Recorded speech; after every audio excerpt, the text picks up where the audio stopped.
This video is on shapes and line styles. Now, your shapes button is going to be on the right hand side of your toolbar, 3 down, and you're going to get your different shape options by either left clicking and holding down or right clicking on that button.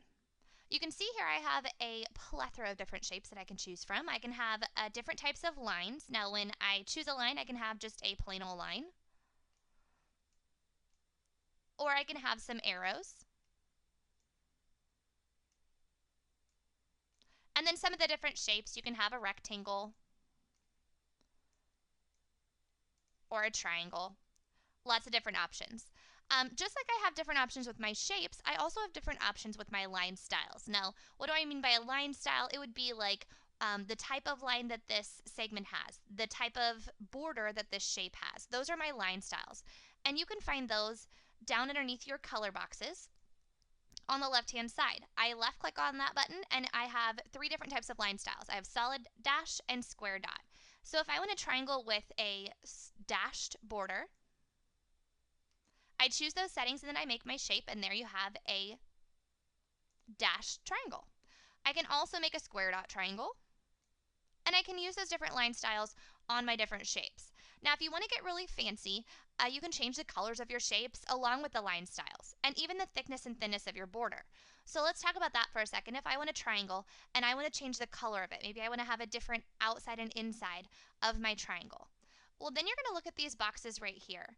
Now, the top left box is going to be your exterior or your border color. So let's say I want to go into my different colors. So I simply click there, and I'm going to have a pink border. So I click pink, and now I have a pink exterior.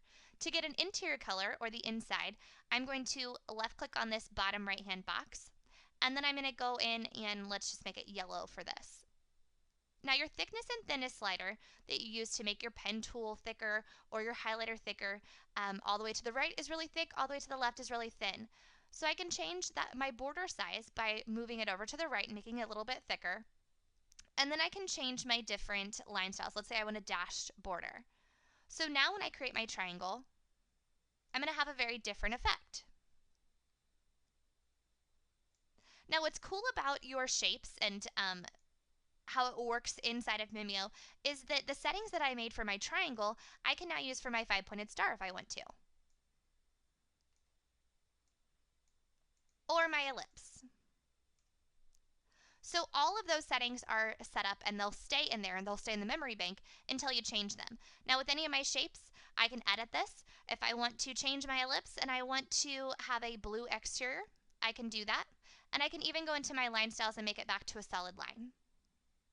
Maybe I want it to be a thinner border, so I can make all of those edits and changes by simply selecting that shape and then making those changes. And that's shapes and line styles.